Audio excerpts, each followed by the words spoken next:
और इस special segment में हम बात करने वाले हैं हमारे स्वास्थ्य मंत्री की।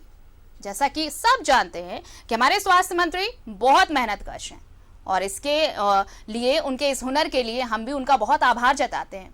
लेकिन मंत्री जी, क्या आपने सोचा है कि जिस तरह से आशंका जताई जा रही है कि कोरोना की तीसरी लहर भी आ सकती है, तो क्या हम उसके लिए तैयार हैं? क्या मेडिकल फैसिलिटीज उसके अनुरूप रखी गई हैं? क्या सारी चिकित्सीय सुविधाएं उसके अनुरूप कर ली गई हैं कि अगर तीसरी लहर दस्तक देती है तो हम कितने तैयार हैं? क्या सभी को व्यवस्थाएं मिल पाएंगी, सुविधाएं मिल पाएंगी? क्योंकि या फिर जो आपने वायदे किए थे, जो आप वायदे करते आ रहे हैं, वो सारी बातें हवा हवाई ही साबित होंगी। जैसे कि दूसरी लहर के दौरान चारों तरफ अफरा तफरी का माहौल देखने को मिला। क्या ये सारी चीजें जो सामने आई, क्या तीसरी लहर के दौरान ये सारी चीजें व्यवस्थित नजर आएंगी? ये सवाल है हमारा। हम और भी सवाल करेंगे, लेकिन पहले अपने दर्शकों को एक रिपोर्ट दिखाते हैं। देखिए ये रिपोर्ट। मेहनत कश स्वास्थ्य मंत्री जी से एक सवाल। रिम्स के मिस्टर इंडिया डायरेक्टर साहब से भी वही सवाल। हुजूर, पल पल रंग बदलते कोरोना वेरिएंट का पता हम कैसे लगाएंगे? चलिए आपके लिए सवाल थोड़ा आसान कर देते हैं। कोरोना का कौन सा म्यूटेंट है, इसका पता हम कैसे लगा रहे हैं? क्या ये पता लगाने के लिए हमारे पास कोई व्यवस्था है? आप पता नहीं इसका जवाब दीजिएगा या नहीं, लेकिन हम इसका जवाब अपनी सीमित समझ से दे रहे हैं कि झारखंड के पास ऐसी कोई व्यवस्था नहीं है। कोरोना की तीसरी लहर यानी डेल्टा प्लस वेरिएंट को लेकर झारखंड में अलर्ट जारी हो चुका है। राज्य के 368 सैंपल में से 204 डेल्टा वेरिएंट मिले, लेकिन इस सैंपल टेस्ट के लिए हम ओडिशा के भरोसे बैठे हैं। भुवनेश्वर से 30 दिन बाद हमें रिपोर्ट मिल पाती है, यानी 30 दिन में जिनके सैंपल लिए गए हैं वो कितना कोरोना फैला सकते हैं, आप सिर्फ अंदाजा लगाइए। तो अब सवाल है कि इसमें हमारे मेहनत का स्वास्थ्य मंत्री क्या करें? इसमें हमारे मिस्टर इंडिया रिम्स डायरेक्टर साहब क्या करें? तो जवाब है कि राज्य के लिए एक सीक्वेंसर मशीन खरीद लीजिए। सीक्वेंसर मशीन से कोरोना के बदल रहे म्यूटेंट का पता लगाया जाता है। 30 दिन की जगह सिर्फ 5 से 6 घंटे में रिपोर्ट भी आ जाएगी। एनएचएम के तहत रिम्स में मार्च में ही लगनी थी सीक्वेंसर मशीन। अब आपको डॉक्टर से ही सुनाते हैं कि सीक्वेंसर मशीन होती तो हमें क्या फायदा होता, और मशीन नहीं है तो हमें क्या नुकसान है? ये देखिए, डेल्टा वेरिएंट का बात जहाँ तक उठ रहा है वो हमें पता नहीं है। वो आप ही लोग के माध्यम से हमें भी पता चला है कि इस तरह का है, क्योंकि ऐसे जो रिपोर्ट होता है वो हमारे से शेयर नहीं होता है डायरेक्टली। वो रिपोर्ट जो आईएलएस का होता है वो शेयर होता है सेंट्रल गवर्नमेंट, मतलब कि आईसीएमआर और एनसीडीसी से। वहाँ से हमारे सरकार के पास आती है हेल्थ डिपार्टमेंट में, उसी से आप लोग पेपर्स भी जो लिखते हैं। हमारे पास कोई वेरिएशन है। हम लोगों ने एनसीडीसी और आईसीएमआर के साथ मीटिंग हुई थी। हम लोगों ने बोला है, पूरे इंडिया के आदमी ने बोला है कि रिपोर्ट जब तक शेयर नहीं करेंगे तो जो सही मरीज है जिनमें ये वेरिएशन मिलता है, किसी भी तरह का म्यूटेशन हो रहा, अगर वो पता नहीं चलेगा तो फिर जो सीक्वेंसिंग है इसका कोई फ़ायदा ही नहीं रह जाएगा। फ़ायदा का मतलब ये होता है कि अगर कोई नया म्यूटेशन होता है तो कम से कम उस जोन को कंटेनमेंट जोन बना करके हम उसको स्प्रेड को रोक सकते हैं। सीक्वेंसिंग का एक यही एडवांटेज है। सीक्वेंस अलग एडवांटेज है, वो एक अलग चीज़ है। लेकिन अगर हम कोरोना के सापेक्ष में सोचें जो अपने लेवल में, तो हम उस जोन को कंटेनमेंट जोन बना करके स्प्रेड को रोक सकते हैं। अब हम जानते हैं कि हमारे मेहनत का स्वास्थ्य मंत्री कहेंगे कि सीक्वेंसर खरीदें कहां से, केंद्र तो पैसा दे ही नहीं रहा। तो हम कहेंगे कि जनाबे आली, केंद्र नहीं दे रहा तो आप ही दरिया दिली दिखा दीजिए। वैसे भी कोरोना काल में इतनी खरीद हो ही रही है, तो सीक्वेंसर मशीन अगर राज्य खरीद ही लेगा तो क्या आफत आ जाएगी? घर की मशीन घर में रहेगी, काम ही आएगी। वैसे भी आने वाले दिनों में कोरोना कितने रंग बदलने वाला है, अल्फा, कप्पा, डेल्टा के बाद और न जाने क्या क्या दिखाने वाला है, कौन जानता है। और मिस्टर इंडिया डायरेक्टर साहब, आपसे तो खैर क्या ही कहें, बस एक बात याद दिला दे रहे हैं। जब राज्य में पहली बार कोरोना की दस्तक हुई थी तब हमारे पास आरटीपीसीआर मशीन नहीं थी। तब तत्कालीन रिम्स के निदेशक डॉक्टर डी.के. सिंह ने लग भिड़कर आरटीपीसीआर मशीन रिम्स में इंस्टॉल करवाया था। खैर वो आपके जैसे बड़े नाम वाले नहीं थे, वो पूरे कोरोना काल में घूमते नजर आए। छोड़िए, आप नहीं समझेंगे आम आदमी का दर्द, आप तो केली बंगले में ही रहिए। सीक्वेंसर में मतलब क्या होता है कि उसमें जो जेनेटिक मटेरियल होता है, जो डीएनए आरएनए होता है, उसका क्या उसमें चेंजेज हुआ है, जो जीन में क्या चेंजेज हुआ उसको वो बताता है। कोरोना के नए प्रजाति का पता लग सकेगा? प्रजाति मत बोलिए, उसमें जो म्यूटेशन है वो सही टर्म होगा। हिंदी तो हमें उतना पता नहीं है। नहीं, वो तो सीक्वेंसर से सिर्फ इसी का पता नहीं चलता है, जो भी बैक्टीरिया वायरसेस में जो चेंजेज होता है, म्यूटेशन होता है, वो इसमें पता चलता है। माननीय मेहनतकश स्वास्थ्य मंत्री जी और रिम्स के हुजूर डायरेक्टर साहब, थोड़ा इस ओर भी ध्यान दीजिए। समय रहते संसाधन उपलब्ध होगा तभी महामारी से जीत की संभावना है। कहते हैं कि दुश्मन को हराने के लिए उसकी कमजोरी पकड़ना जरूरी है, पर फिलहाल तो जो हमारे लक्षण हैं, हम अब तक अपनी ही कमजोरी से उबर नहीं पा रहे, तो भला सामने वाले की कमजोरी क्या पकड़ेंगे। रांची से न्यूज़ 11 भारत के लिए सहयोगी राजेश तिर्की के साथ सत्यव्रत किरण की रिपोर्ट। तो इस रिपोर्ट को दिखाने के पीछे मकसद हमारा सिर्फ ये था कि झारखंड की जनता भी ये समझे कि चाहे वो स्वास्थ्य मंत्री हो या रिम्स के मिस्टर इंडिया हो, क्या इन्होंने पूरी तैयारी कर रखी है, क्यों जो वायदे किए गए हैं क्या उसके मुताबिक सारी स्वास्थ्य सुविधाएं भी मुहैया कराए जाने के लिए वो आश्वस्त हैं। जनता को आश्वस्त करेंगे कि अगर तीसरी लहर की दस्तक होती है तो हम इन सारी चीजों के लिए तैयार हैं पहले से, क्योंकि पहली लहर जब आई थी कोरोना की उस वक्त के भी हालात हमने देखे थे। दूसरी लहर में तो जिस स्थिति से हम गुजरे उसे कभी कोई भूल नहीं सकता, क्या सुविधाएं थी। चलिए हमारे साथ दर्शक जुड़ रहे हैं, एक दर्शक है हमारे साथ जमशेदपुर से, अभिषेक जुड़ रहे हैं। अभिषेक जी, बहुत स्वागत है न्यूज़ 11 में। ये रिपोर्ट देखी आपने, ये रिपोर्ट इसलिए हमने दिखाई, अपने दर्शकों को हमने इसलिए दिखाया ताकि वो समझें कि क्या तैयारियां हैं पुख्ता अगर तीसरी लहर दस्तक देती है कोरोना की तो।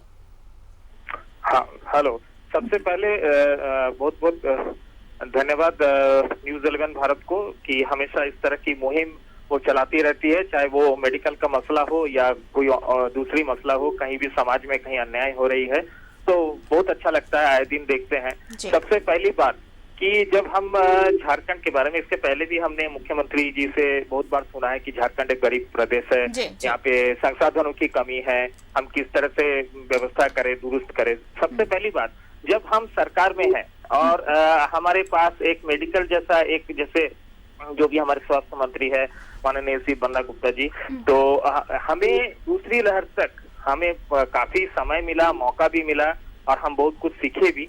अभी सबसे बड़ी जो महत्वपूर्ण बात है कि अभी तक बच्चों को वैक्सीन नहीं लगी है, ठीक है, और बच्चों की vaccine serum institute of India जो है वो कोवावैक्स अभी डेवलप कर रही है और हमको लगता है कि अभी हम देख रहे थे एक रिपोर्ट की सितंबर तक वो वैक्सीन आएगी।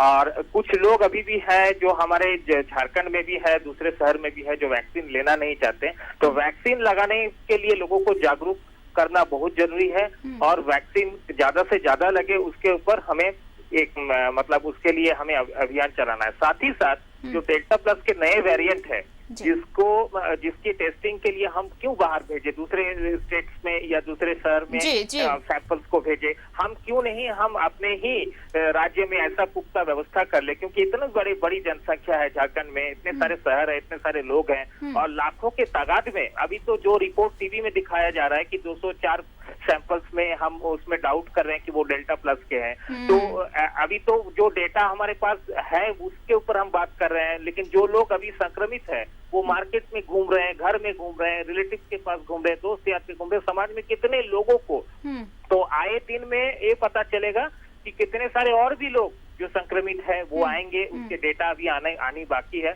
तो 204 ही नहीं, हमको लगता है संख्या और बढ़ेगा।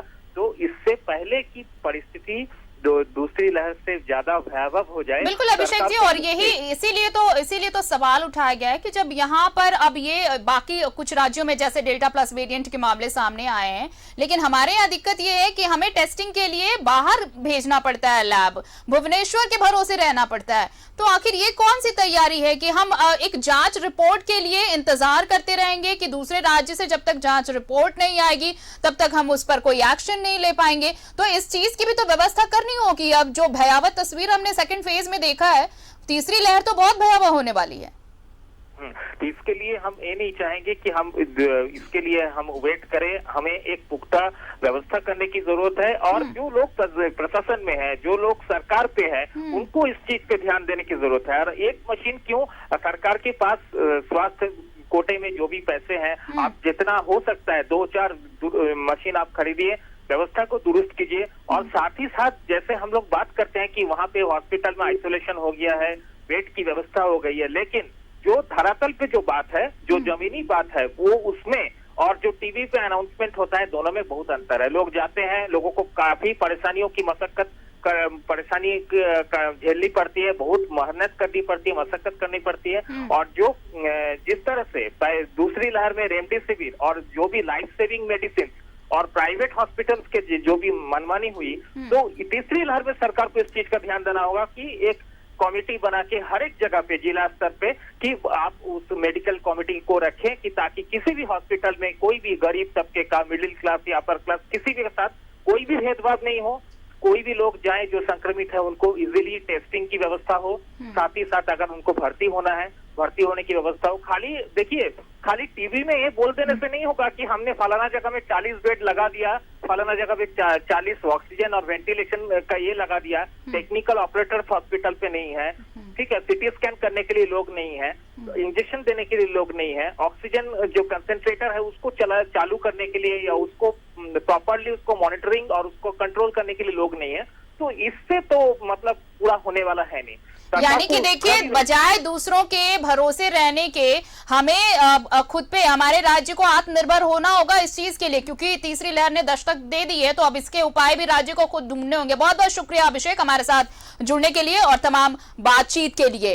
तो एक अलार्मिंग सिचुएशन और अलार्म बज चुका है, क्योंकि देखिए डेल्टा प्लस वेरिएंट के केसेस सामने आने लगे। हालांकि यहाँ पर भुवनेश्वर भेजा गया है सैंपल टेस्टिंग के लिए, रिपोर्ट का इंतजार हो रहा है, लेकिन भुवनेश्वर से जो रिपोर्ट आती है उसमें 30 दिनों का वक्त लगता है। आप ये अंदाजा लगाइए कि ये कितना बड़ा फासला होगा। ये 30 दिन अगर जांच रिपोर्ट आने में अगर इतना वक्त लग रहा है, तो फिर कैसे ये पता चल पाएगा कि हम में से कौन संक्रमित है और कौन संक्रमित नहीं है? क्या मंत्री जी एक मशीन नहीं खरीद सकते? क्या हर चीज के लिए केंद्र पर निर्भर रहना मजबूरी है? क्यों ऐसा यहां संभव नहीं हो सकता कि हम अपने राज्य में ही जांच करवाएं और यहां पर जल्द से जल्द रिपोर्ट मिल सके, ताकि उन चीजों को जल्द से जल्द कंट्रोल में किया जा सके?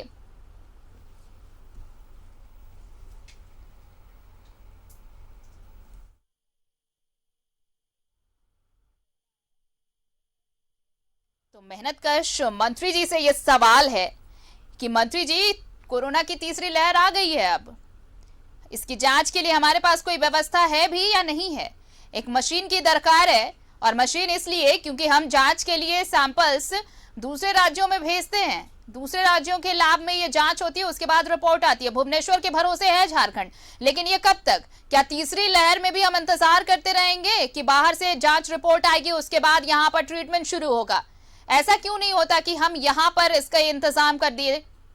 क्यों मंत्री जी एक मशीन नहीं खरीद सकते? क्यों हम भुवनेश्वर के भरोसे बैठे रहेंगे?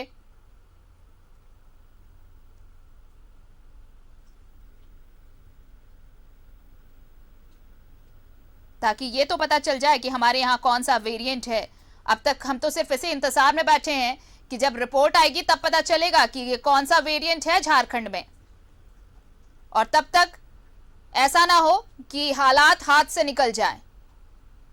इसलिए मंत्री जी से दरख्वास्त है कि एक मशीन तो ले आइए झारखंड में, जहां पर फौरी तौर पर ही टेस्टिंग हो सके, ये पता चल सके कि कौन सा वेरिएंट है, और उसके बाद उस हिसाब से ट्रीटमेंट शुरू हो सके।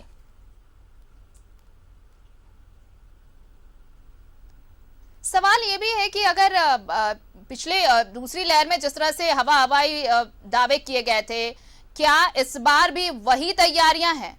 कागजों पर ही जुबानी जंग ही चलती रहेंगी, या फिर पुख्ता तौर पर तैयारी की गई है? क्योंकि झारखंड को तो अब तक नहीं पता है कि यहां पर कौन सा वेरिएंट आ चुका है। अब तक सैंपल रिपोर्ट का इंतजार ही हो रहा है, तो क्यों हम एक मशीन नहीं दिलवा सकते? यहाँ पर मंत्री जी से तो ये दरखास्त है, मंत्री जी एक मशीन तो दिलवाइए सूबे को, जिससे पता चल सके कि यहाँ कौन सा वेरिएंट है।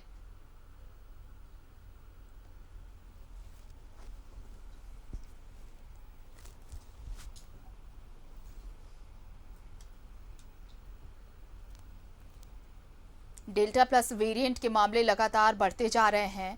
अब तक जो मामले सामने आए हैं उसमें देखिए ये कहा जा रहा है कि जो 90% हैं, ये ओवरऑल की बात हो रही है कि अब जो दूसरी लहर के बाद जो मामले सामने आ रहे हैं उसमें 90% ये कहा जा रहा है कि डेल्टा प्लस वेरिएंट के मामले हैं। और ये डेल्टा प्लस वेरिएंट बहुत ज़्यादा खतरनाक है। ये कहा जा रहा है इसके बारे में कि इसका प्रसार बहुत तेजी से हो रहा है। तो ऐसे में हमें ये तक पता नहीं, झारखंड वासियों को तो ये तक पता नहीं कि अगर झारखंड में ऐसे केसेस आए हैं तो वो कौन से वेरिएंट हैं, क्योंकि सैंपल्स तो बाहर भेजे गए हैं, भुवनेश्वर भेजा गया है इन सारे सैंपल्स को। अब जब तक वहां से जांच रिपोर्ट नहीं आती तब तक हमें पता ही नहीं चल पाएगा कि झारखंड में कौन से वेरिएंट ने दस्तक दे रखी है। तो भाई ऐसे में स्वास्थ्य मंत्री जी आप क्या कर रहे हैं? रिम्स के मिस्टर इंडिया से भी ये सवाल है कि आखिर क्या किया जाए ऐसे हालात में, क्या कुछ तैयारियां हैं?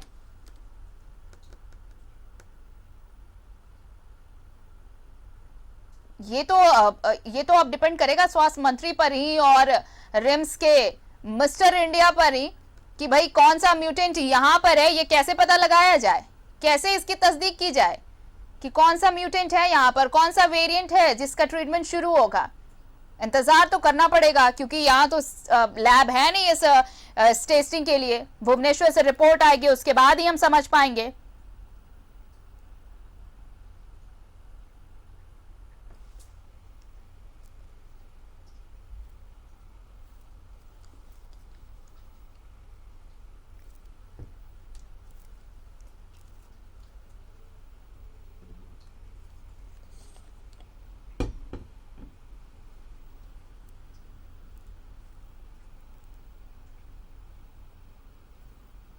के माननीय मेहनत कश स्वास्थ्य मंत्री जी से एक सवाल, रिम्स के मिस्टर इंडिया डायरेक्टर साहब से भी वही सवाल। हुजूर, पल पल रंग बदलते कोरोना वेरिएंट का पता हम कैसे लगाएंगे? चलिए आपके लिए सवाल थोड़ा आसान कर देते हैं। कोरोना का कौन सा म्यूटेंट है, इसका पता हम कैसे लगा रहे हैं? क्या ये पता लगाने के लिए हमारे पास कोई व्यवस्था है? आप पता नहीं इसका जवाब दीजिएगा या नहीं, लेकिन हम इसका जवाब अपनी सीमित समझ से दे रहे हैं कि झारखंड के पास ऐसी कोई व्यवस्था नहीं है। कोरोना की तीसरी लहर यानी डेल्टा प्लस वेरिएंट को लेकर झारखंड में अलर्ट जारी हो चुका है। राज्य के 368 सैंपल में से 204 डेल्टा वेरिएंट मिले हैं, लेकिन इस सैंपल टेस्ट के लिए हम ओडिशा के भरोसे बैठे हैं। भुवनेश्वर से 30 दिन बाद हमें रिपोर्ट मिल पाती है, यानी 30 दिन में जिनके सैंपल लिए गए हैं वो कितना कोरोना फैला सकते हैं, आप सिर्फ अंदाजा लगाइए। तो अब सवाल है कि इसमें हमारे मेहनत का स्वास्थ्य मंत्री क्या करें, इसमें हमारे मिस्टर इंडिया रिम्स डायरेक्टर साहब क्या करें? तो जवाब है कि राज्य के लिए एक सीक्वेंसर मशीन खरीद लीजिए। सीक्वेंसर मशीन से कोरोना के बदल रहे म्यूटेंट का पता लगाया जाता है। 30 दिन की जगह सिर्फ 5 से 6 घंटे में रिपोर्ट भी आ जाएगी। एनएचएम के तहत रिम्स में मार्च में ही लगनी थी सीक्वेंसर मशीन। अब आपको डॉक्टर से ही सुनाते हैं कि सीक्वेंसर मशीन होती तो हमें क्या फायदा होता, और मशीन नहीं है तो हमें क्या नुकसान है? ये देखिए, डेल्टा वेरिएंट का बात जहाँ तक उठ रहा है वो हमें पता नहीं है। वो आप ही लोग के माध्यम से हमें भी पता चला है कि इस तरह का है, क्योंकि ऐसे जो रिपोर्ट होता है वो हमारे से शेयर नहीं होता डायरेक्टली। वो रिपोर्ट जो आईएलएस का होता है वो शेयर होता है सेंट्रल गवर्नमेंट, मतलब कि आईसीएमआर और एनसीडीसी से। वहाँ से हमारे सरकार के पास आती है हेल्थ डिपार्टमेंट में, उसी से आप लोग पेपर्स भी जो लिखते हैं। हमारे पास कोई वेरिएशन है। हम लोगों ने एनसीडीसी और आईसीएमआर के साथ मीटिंग हुई थी। हम लोगों ने बोला है, पूरे इंडिया के आदमी ने बोला है कि रिपोर्ट जब तक शेयर नहीं करेंगे तो जो सही मरीज है जिनमें ये वेरिएशन मिलता है, किसी भी तरह का म्यूटेशन हो रहा है, अगर वो पता नहीं चलेगा तो फिर जो सीक्वेंसिंग है इसका कोई फ़ायदा ही नहीं रह जाएगा। फ़ायदा का मतलब ये होता है कि अगर कोई नया म्यूटेशन होता है तो कम से कम उस जोन को कंटेनमेंट जोन बना करके हम उसको स्प्रेड को रोक सकते हैं। सीक्वेंसिंग का एक यही एडवांटेज है। सीक्वेंस अलग एडवांटेज है, वो एक अलग चीज़ है, लेकिन अगर हम कोरोना के सापेक्ष में सोचें जो अपने लेवल में, तो हम उस जोन को कंटेनमेंट जोन बना करके स्प्रेड को रोक सकते हैं। अब हम जानते हैं कि हमारे मेहनतकश स्वास्थ्य मंत्री कहेंगे कि सीक्वेंसर खरीदें कहां से, केंद्र तो पैसा दे ही नहीं रहा। तो हम कहेंगे कि जनाबे आली, केंद्र नहीं दे रहा तो आप ही दरिया दिली दिखा दीजिए। वैसे भी कोरोना काल में इतनी खरीद हो ही रही है, तो सीक्वेंसर मशीन अगर राज्य खरीद ही लेगा तो क्या आफत आ जाएगी। घर की मशीन घर में रहेगी, काम ही आएगी। वैसे भी आने वाले दिनों में कोरोना कितने रंग बदलने वाला है, अल्फा, कप्पा, डेल्टा के बाद और न जाने क्या क्या दिखाने वाला है, कौन जानता है। और मिस्टर इंडिया डायरेक्टर साहब, आपसे तो खैर क्या ही कहें, बस एक बात याद दिला दे रहे हैं, जब राज्य में पहली बार कोरोना की दस्तक हुई थी तब हमारे पास RT-PCR मशीन नहीं थी। तब तत्कालीन रिम्स के निदेशक डॉक्टर DK सिंह ने लग भिड़ कर RT-PCR मशीन रिम्स में इंस्टॉल करवाया था। खैर वो आपके जैसे बड़े नाम वाले नहीं थे, वो पूरे कोरोना काल में घूमते नजर आए। छोड़िए, आप नहीं समझेंगे आम आदमी का दर्द, आप तो केली बंगले में ही रहिए। सीक्वेंसर में मतलब क्या होता है कि उसमें जो जेनेटिक मटेरियल होता है, जो DNA RNA होता है, उसका क्या उसमें चेंजेज हुआ है, जो जीन में क्या चेंजेज हुआ उसको वो बताता है। कोरोना के नए प्रजाति का पता लग सकेगा। प्रजाति मत बोलिए, उसमें जो म्यूटेशन है वो सही टर्म होगा। हिंदी तो हमें उतना पता नहीं है। नहीं, वो तो सीक्वेंसर से सिर्फ इसी का पता नहीं चलता है, जो भी बैक्टीरिया वायरसेस में जो चेंजेज होता है, म्यूटेशन होता है, वो इसमें पता चलता है। माननीय मेहनतकश स्वास्थ्य मंत्री जी और रिम्स के हुजूर डायरेक्टर साहब, थोड़ा इस ओर भी ध्यान दीजिए। समय रहते संसाधन उपलब्ध होगा तभी महामारी से जीत की संभावना है। कहते हैं कि दुश्मन को हराने के लिए उसकी कमजोरी पकड़ना जरूरी है, पर फिलहाल तो जो हमारे लक्षण हैं, हम अब तक अपनी ही कमजोरी से उबर नहीं पा रहे, तो भला सामने वाले की कमजोरी क्या पकड़ेंगे। रांची से न्यूज़ 11 भारत के लिए सहयोगी राजेश तिर्की के साथ सत्यव्रत किरण की रिपोर्ट।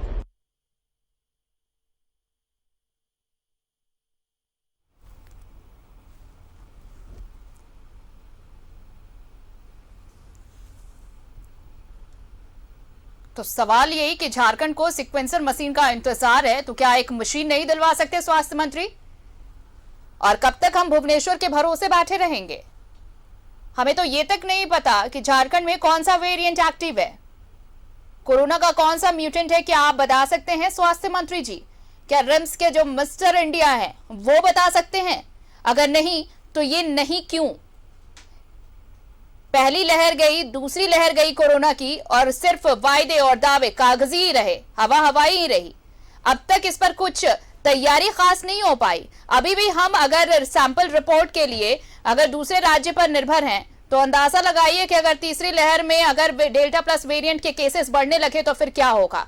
अब तक हमें यही नहीं पता है कि यहाँ पे कौन सा वेरिएंट एक्टिव है। तो जनाब, झारखंड को एक सीक्वेंसर मशीन तो दिलवाइए। केंद्र के भरोसे कब तक बैठे रहेंगे? अगर केंद्र मशीन नहीं दिलवा रहा तो आप अपनी जनता की थोड़ी फिक्र कर लीजिए, एक मशीन दिलवा दीजिए स्वास्थ्य मंत्री जी। आपके पास भी इतनी पावर तो है कि आप एक मशीन दिलवा सकते हैं सूबे को। पूरे झारखंड को इंतजार है कि एक सीक्वेंसर मशीन मिल जाए, ताकि टेस्टिंग यहां हो सके, ये पता चल सके कि कौन सा वेरिएंट है, कोरोना का कौन सा म्यूटेंट है, ताकि उस हिसाब से ट्रीटमेंट शुरू हो सके और बाकी जो गाइडलाइंस हैं वो उसके हिसाब से तैयार की जा सके। भुवनेश्वर के भरोसे हम बैठे हैं। अभी देखिए सैंपल गया हुआ है वहां पर, रिपोर्ट अब तक हमारे हाथ नहीं है कि आखिर क्या है, कौन सा वेरिएंट है, कोरोना का कौन सा म्यूटेंट है, ये तक नहीं पता है झारखंड को। तो इस लेट लतीफी से तो बेहतर है स्वास्थ्य मंत्री जी एक मशीन दिलवा दीजिए सूबे को।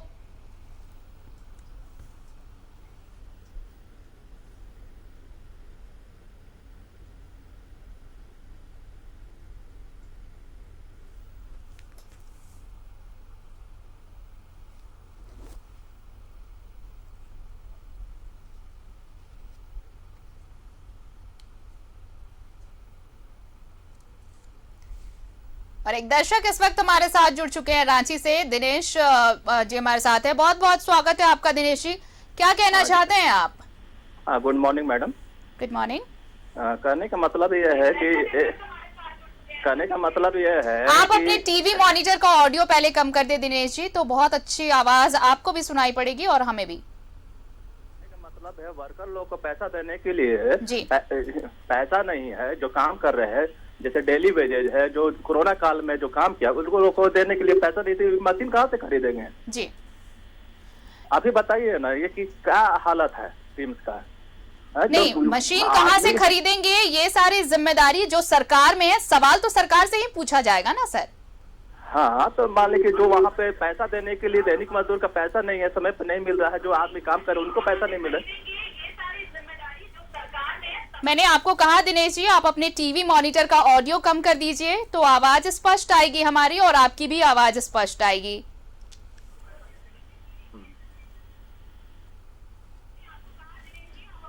हाँ, कम कर लिया मैडम, हम कम कर लिए। चलिए बताइए।